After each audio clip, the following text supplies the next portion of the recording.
good to worship the Lord and just, you're kind of that, I know one day Revelation chapter 7 and chapter 9 tell us that, we'll be around the throne singing praise to God, people from every tribe, tongue, and nation. And I think there will be a sense of like reckless abandon of joy, just praising him for what he has done.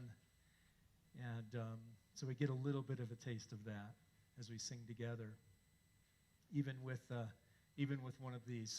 So I appreciate everyone's attitude with regard to that. I want to tell you about a most unusual vineyard. A number of years ago, Evan and I were in New York State going to salvage yards looking for old Volvo parts. You probably guessed that. Our adventure took us all around the state of New York. And while in a U-Pull yard in Watkins Glen, which is in the Finger Lakes region, in fact, there's a NASCAR track there. While we were working on dismantling a Volvo, probably not unlike this one shown, something along the lines of that, this guy comes up and he says that, he tells us that nearby there was literally a hillside of old Volvos right in the middle of a vineyard. And he says, you can't miss the place. He described how to get there. And then he added a caveat. The guy's a little eccentric. And I hope you catch him on a good day. Thanking this person that we met in the salvage yard, Evan and I were, this is, one of these situations, a guy that knows a guy. Okay, so well, let's check it out. Might be worth checking out. So Evan and I, acting on the tip, drove up the eastern shoreline of Seneca Lake. If you know the area, it's just beautiful. And as promised, here was this huge spread of old Volvos within the confines of a vineyard, right where the guy said that it would be. And so anticipation is running high for us. It appeared like we might have just hit the mother lode. And all these old specimens looking like they might have had a ton of stuff on them still, some very rare, we could tell just looking quickly, but weeds growing up all around them, And the thought comes in your mind, they're probably going to let us take parts off for next to nothing. Might be the perfect opportunity to fill the rest of the van and head home. What do you think? So we tracked down the guy using the phone number on his wine tasting sign. Now that should have been a wake-up call. He operated an orchard with a wine tasting deal. He came out to meet us. And much to our disappointment, the owner said only a few of the cars would he let us get parts from.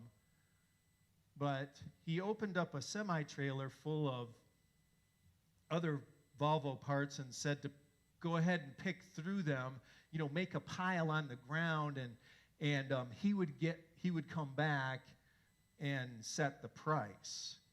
That should have been another wake-up call. Evan remembers that the guy said, before going back to his vines, he hoped we'd make it a $2,000 day for him. And of course, that there should have told us this was not going to be a freebie day. Well, we didn't have that kind of money, and the parts in the trailer actually weren't all that appealing. We had to pick through them and found some that we wanted. And then when he came back, the prices reflected that he thought that what he had there was like gold. He came across stingy. And the forbidden fruit on most of the cars, some we coveted for their rarity, just had to sit there among the weeds, deteriorating. And though we did buy a small pile, the whole thing was rather anticlimactic. And you might say some crushed hopes. And we didn't even get to test the grapes. But he was the owner, and owners have the say. My guess is that you've probably never been in a vineyard quite like that. But perhaps you've been in one that is more conventional, like maybe one of the pictures like we see here. Today and for the next 2 Sundays, we're going to visit a vineyard. And this one won't be conventional either, but there are tons of similarities you'll discover as we compare it to the kinds of vineyards that are familiar in agriculture. We're going to learn something about grapevines and those that tend them. Namely, we're going to explore an extended metaphor Jesus uses in John chapter 15. There's a lot here, but for starters, we're going to just focus the microscope on one verse to get the whole picture. However, to start, let me read for us the context, John 15, 1 through 17. Okay? Jesus' words, what are they here? I am the true vine, and my Father is the vine dresser. Every branch in me that does not bear fruit, he takes away. And every branch that does bear fruit, he prunes, that it may bear more fruit. Already you are clean because of the word that I have spoken to you. Abide in me, and I in you. As the branch cannot bear fruit by itself unless it abides in the vine, neither can you unless you abide in me. I am the vine. You are the branches. Whoever abides in me and I in him, he it is that bears much fruit. For apart from me, you can do nothing. If anyone does not abide in me, he is thrown away like a branch and withers, and the branches are gathered, thrown into the fire, and burned. If you abide in me and my words abide in you, ask whatever you wish, and it will be done for you. By this my Father is glorified, that you bear much fruit, and so prove to be my disciples. As the Father has loved me, so I have loved you. Abide in my love. If you keep my commandments, you will abide in my love, just as I have kept my Father's commandments and abide in his love. These things I have spoken to you, that my joy may be in you, and that your joy may be full. This is my commandment, that you love one another as I have loved you. Greater love has no one than this, that someone lay down his life for his friends. You are my friends if you do what I command you. No longer do I call you servants, for the servant does not know what his master is doing. But I have called you friends. For all that I have heard from my Father I've made known to you. You did not choose me, but I chose you and appointed you, that you should go and bear fruit, and that your fruit should abide, so that whatever you ask the Father in my name, he may give it to you. These things I command you, so that you will love one another. You know, the first thing that we can say about this passage is, wow. I hope we think that. What a visual this is, and what teaching. In general, and I don't want us to forget this overview, the passage today is about a place. It's a place you can be, where due to the one in charge, you'll be safe and you'll flourish no matter what happens. You are in God's vineyard. You are connected to the vine. The vine is Jesus, if you know him as your Savior. John 15, verse 1, I am the true vine, and my Father is the vine dresser. So number one, we're looking at today from just verse 1, Jesus is the true vine. And so the disciples, all right, picturing ourselves, within this context, we've been going through John. We just finished chapter 14. We know what was happening. The disciples, what are they thinking when they hear this? They are probably still preoccupied with other things that Jesus just said, like I'm going to be going away, and where I am going, you can't come now. Things like that rock their world and perhaps put the brakes on thinking of any other new things that were being communicated. So what are they thinking? They're probably preoccupied. And just thinking, too, where are they? They're no longer in the upper room where the foot washing and the Passover meal took place. They're out there now where anybody in any force could grab them. They're out there making their way over toward the Kidron Valley and the Mount of Olives. They are on their way, of course, to the Garden of Gethsemane. Along the way, the remainder of Jesus' final discourse was given. And their route from the upper room may have actually been walking past the temple at the time. For a Jew, it was the temple, the key component to their national religious identity. And that was the temple.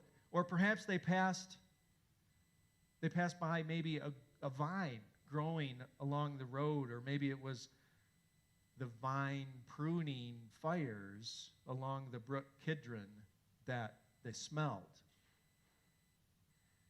Maybe it was the use of the wine at supper. But again, Jesus may have just motioned to the temple in a natural segue as he introduces the vineyard metaphor. Jesus usually did springboard off something right there in their midst. And so when Jesus introduces the vineyard metaphor, he completely reworks this picture for them. Now, Old Testament history, just a quick stroll through a little bit of Old Testament background. Israel was referred to by the prophets as my vineyard. This was, Isaiah 3. You could maybe jot some of these references down and check out Isaiah 3, verse 14. That is God's vineyard, my vineyard, God speaking, my vineyard. In the Song of the Vineyard, which is a little bit later in Isaiah, chapter 5, verses 1 through 7, there's something called the Song of the Vineyard there. The vineyard is the house of Israel that sadly had a track record that yielded only bad fruit. The bad fruit of idolatry and injustice and oppression. But in the day of the Messiah, this vineyard will flourish, as Isaiah also talks about in chapter 27, verses 2 and 3. Isaiah 27, 2 and 3. In that day, sing about a fruitful vineyard. I, the Lord, watch over it. I water it continually. I guard it day and night so that no one may harm it. And so the Psalms, Ezekiel, Jeremiah, Hosea, and Micah also all use the figure of Israel as the Lord's vineyard. Israel, the Lord's vineyard. Jesus himself carried on this identification of Israel as God's vineyard in his parable of the tenants. Again, passages to look at in Matthew 21, in Mark 12, in Luke 20. And Jesus also carries on this figure of Israel as the Lord's vineyard in Matthew chapter 20, when he gives the parable of the workers in the vineyard. And so, Old Testament background, the vine had become a symbol of the nation of Israel. It was the emblem on, for example, the coins of the Maccabees.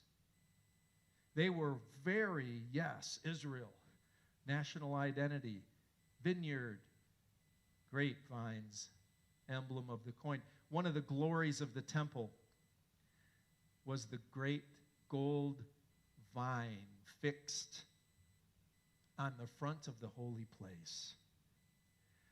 As William Barclay observes, many a great man had counted it an honor to give gold to mold a new bunch of grapes, or even a single new grape onto that vine fixed on the front of the holy place. The vine or the vineyard was part and parcel of Jewish imagery and the very symbol of Israel. That the world, and the idea was that the world would partake of this vineyard. As people came from all over, they saw that symbolically, as we come to Jerusalem, we'll get to partake of a vineyard, God's vineyard. So this background is running for any Jewish person who knew the Word of God, the Old Testament. John 15, verse 1, we see Jesus reworking this. I am the true vine, and my Father is the vine dresser. And so just for a moment, thinking about the Old Testament background, when God calls himself the I Am in Exodus chapter 3, this is a pivotal moment in redemptive history. Certainly, God revealed himself to his people and comes to redeem them out of exile and leads them into a new life. God's name discloses who he is and what he is like. He is the I Am, the eternal, which means the eternal, the unchanging, the self-existent one, infinite and glorious in every way, and above and beyond all created things. And here, Jesus lays claim to that identity himself. I am the true vine. Now, the New Testament fulfillment, as if you're taking notes in your bulletin, you'll see that heading. Jesus' teaching on the vine and the branches is very different than most of the parables in the synoptic gospels. And you remember what the synoptics are, right? That's Matthew, Mark, and Luke. Those are the synoptic gospel. John was different. Those parables which we see in the synoptics are usually stories with one or more spiritual points. And here, in Jesus' discourse in chapter 15, and also in his discourse on the Good Shepherd, which is John chapter 10, we see something different. We see an extended, involved metaphor. Jesus draws our attention to a fruitful vine and then provides two primary applications for us to learn from. Number one, that whole passage we read, pruning of the branches and abiding in the vine. Two major points of application from those verses. Pruning of the branches and abiding in the vine. And we think, well, these verses, they're not that long, 17 verses, but they contain some of the most important and beloved passages in the Bible about what? About the disciples' love relationship with Jesus, their connection to him. And so for Jesus to say, I am the true vine, in this final, it's the seventh and final of Jesus' I am statements, captured by John in the book of John. We see an announcement that Jesus makes that as the Messiah, he now becomes the true locus for God's people, meaning the center or the place of. Jesus himself becomes the true locus. And when you think about it, it's really an astounding revelation here in John 15. These things, and And the themes comprised in a vineyard point to me, he says. I am the true vine, and my Father is the vine dresser. And so when Jesus applies the title I am to himself, as we've been saying, he claims to be God. Not a helper to God or a great teacher, but the divine, eternal, pre-existent, infinite, perfect being. He is Israel's God. He is as much greater than Moses because he is the God of Moses. He has life in himself, and he can give life to us. We see these things in this passage. They're wonderful, really. The Jews knew that as soon as they heard Jesus taking this title on, back in John 8, for example, immediately, they knew what he was saying. And they pick up stones in an attempt to kill him for the things that he's saying, using the name I am. So, Jesus Christ, he both fulfills Israel's destiny because Israel never could. He fulfilled that. And is the one in whom the people of God find true, flourishing, fruitful life. He is the true and better Israel, succeeding where they failed, bringing flourishing life and fruit where they dried out and offered nothing to the nations when they came. In fact, you can understand why it made Jesus so angry, and this was righteous indignation, of course, that he did what he did in the temple, because it was supposed to be a place where the world came to partake of the vine. Now we're going to have an image of a vine here, and in your bulletin, the notes, it may be pretty tough to actually see the words there, but fill in the blanks. There's, from the right, there's a line that you would fill in the word spur. Okay, this is we're talking about parts of a grapevine.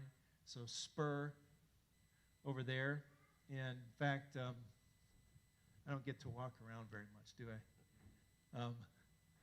So spur, this little section here, and shoot. I want to just go across the top. That you're labeling shoot. And some of you may already know this if you know about viticulture. Cane, right there. You have those parts. Those are kind of like in a group in our mind. We should just think about that as kind of in a group. And then below here you have the cordon, C-O-R-D-O-N, and trunk. The graft union down here, which may or may not be on a vine. Not on all, maybe. But if you look at a diagram of the entirety of this grapevine, and we understand that Jesus says of himself that he is the vine itself, which is the parts known here that we've just talked about, the parts that Jesus roughly is referring to himself to, with, of course, a different wording, but everything from the graft union up to and including the cordon. So you have graft union, trunk, and cordon. In a sense, that's what we understand Jesus to say, that's who I am. That part is me. And then you have, like, for example, the cordon. In this case, you have one going in both directions. And then I guess we want to say this too, that we're going to be seeing this again and supplementing the particular graphic with others that describe such things as like pruning and so forth next week. But for now, look at that remainder on the top there that we referred to, and write into that diagram, you probably already did in your notes, the terms spur, cane, and shoot. These are generally considered what Jesus meant when he described his followers as the branches. And when we think about like the pruning, the nature of what happens with pruning, it makes complete sense that it would be the spur, the shoot, and the cane that he's talking about. Again, we're going to get to the pruning message next Sunday, more detail. How vines are pruned and shaped is fascinating science, which yields a beautiful plant, and together make what's called a canopy in a vineyard when many vines become integrated, and it's beautiful. And you can see then that the shoot, cane, and spur portion, they're not going to have any survivability whatsoever without a connection to the cord and trunk. And so in a message that we're planning to do on August 16th, 2 weeks from today, the plan is to discuss this abiding in detail, this connection, much greater detail then. But for now, we see what Jesus says, John 15, verse 1, I am the true vine, and my Father is the vine dresser. And so secondly, let's just talk a little bit about the Father as the vine dresser. That's a term that is a position description, really. And so there's terms and duties that go along with that. Synonyms for a vine dresser would be vineyard manager. You might see that today. If the word vine dresser isn't used, they use a different term for that role. Vineyard manager is a common way of phrasing that. A vigneron is another term for that individual, or a viticulturist, not a viticulturalist, but a viticulturist. Viticulturist. Viticulture means the production of grapes. And if you take a little time to explore this or to study it, you almost won't believe, how intricate and wonderful it all is, how fascinating it is. And much, of course, today is driven by the winemaking industry. And so a lot of people are learning a lot about vineyards and winemaking and grape making. So a lot of that knowledge is driven by an industry that's huge.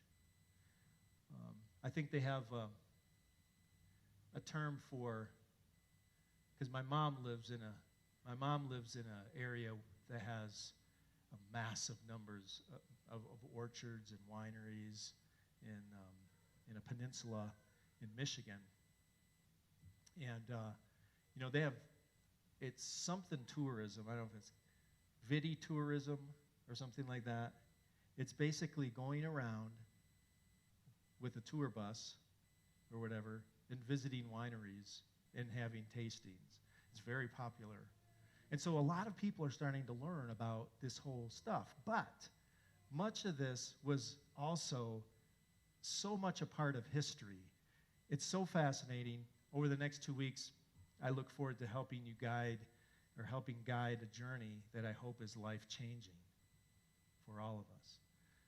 So, again, there is an enormity of information and skill related to this kind of agriculture. And though we could say it's been deeply developed, we should say it's been wonderfully uncovered. Because all of this special care and procedure and how vines respond to care are part and parcel to the creation of grapes and grapevines themselves by the Creator. It's so fascinating. It's like He made the grape and the grapevine for the expressed purpose of describing Jesus in our relationship with Him.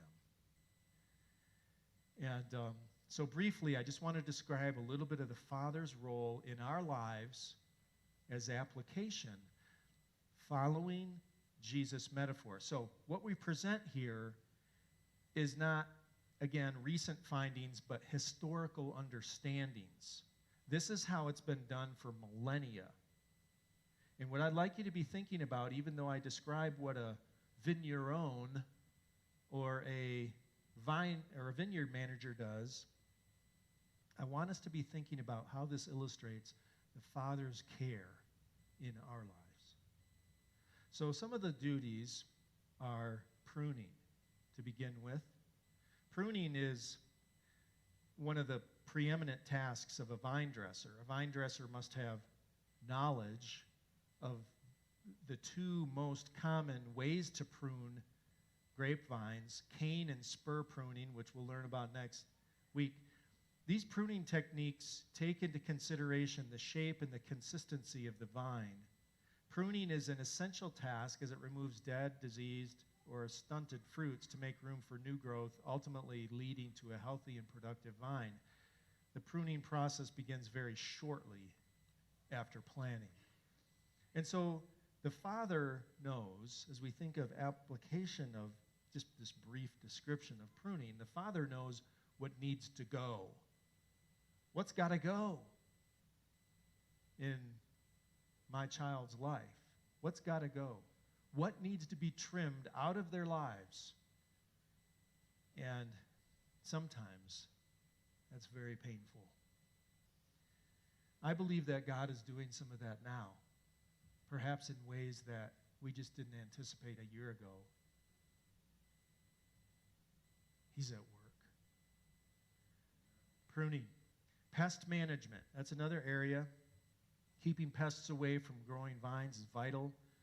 A vineyard manager is all about this, keeping the pests away from growing vines.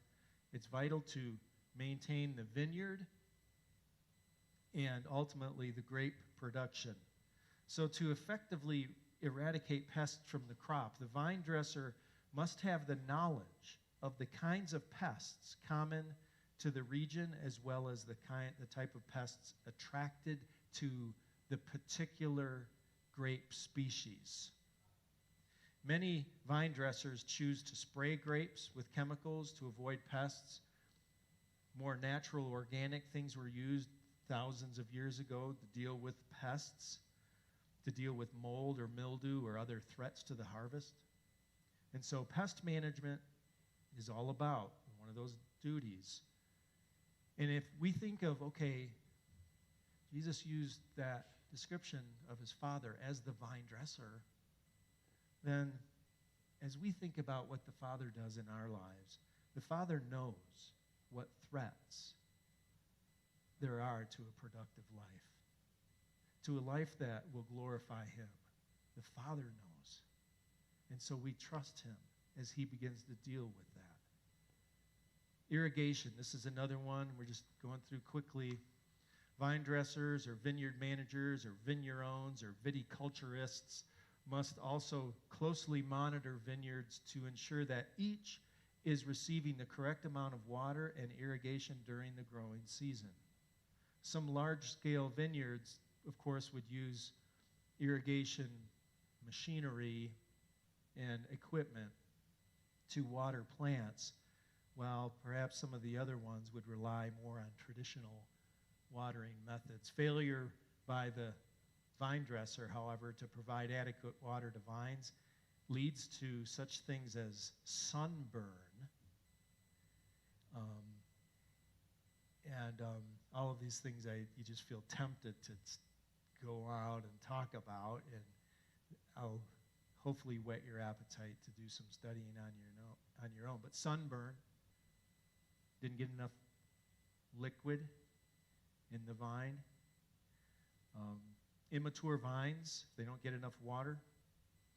And also, doesn't get enough water, pest problems all of a sudden tend to happen. So as we think of our Father, our Heavenly Father, Jesus using this description of the Father, vine dresser, he waters us, of course, through Jesus, the living water. And he's all about that. And again, all that moisture comes up through the trunk and the cordon, and that's the picture of Jesus. And then finally, harvest, another duty of the vine dresser. Grapes must grow 5 to 6 months before it's time to harvest. The vine dresser may choose to employ mechanical assistants or hand-pick the grapes depending on, of course, the size of the operation. But different grapes must be harvested at different times, depending on their growth cycle. Vine dressers must constantly evaluate and monitor the vineyard even after harvest, as any pest infestations could compromise the next growing season. Our Father cares for us. Jesus uses something that people could understand because he longed that we would understand the Father and his will. He came to disclose the Father to us and to model what that relationship of reliance and submission looks like. And so as we kind of wrap up today, we think of some things we would praise God for, praise the Son and the Father, and there's some takeaways. First, I just want to mention praise for the vine, Jesus. Praise for the vine. As the true vine, that he's the vine of highest spiritual potency, of course. Christ has a position which relates him both to God the Father and to his followers. And we're going to flourish together. It's like Jesus saying, we're going to flourish together in my Father's vineyard. Let's bear fruit together is his invitation. But there will be some pain in the process. I want you to know that. It's not going to always be easy. And what the Father decides is most wise for you to bear more fruit for his glory may involve the pruning that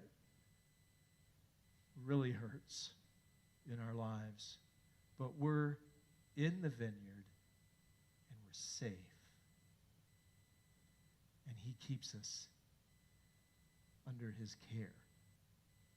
The Father does these things. The Son is longing for, and the connection with Jesus. Jesus saying, my Father will bring these things into your life that might not feel right, but are right, as God's will be done on earth as it is in heaven. And so Jesus prays for the vine, just recalling that he both fulfills Israel's destiny, because Israel never could. I believe there will be another opportunity for Israel, specifically.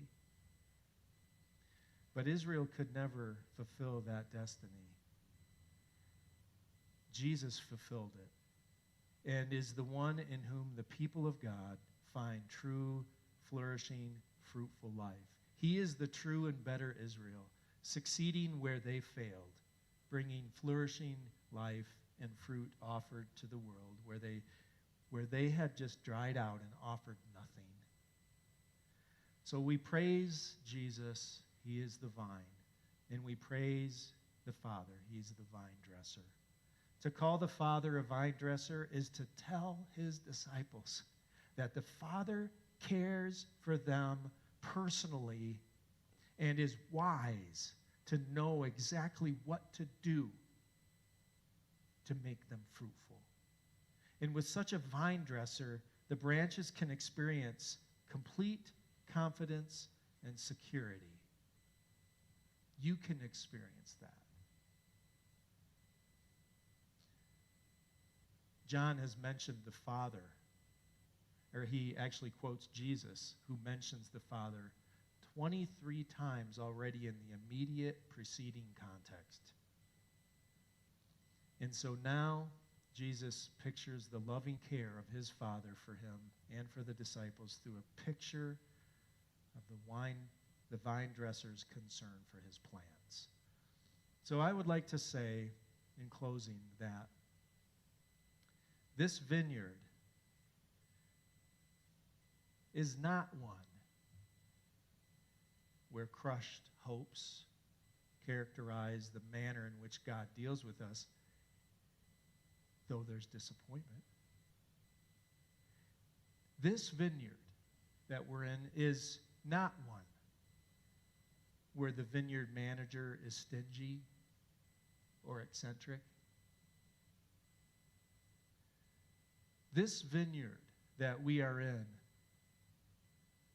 though there is disappointment in that pruning, it's his appointment, as it's been said, for a provision that we really need. We never have to worry about our Father trying to make it a $2,000 day. Jesus covers all the costs that the Father required were made. So let's praise him.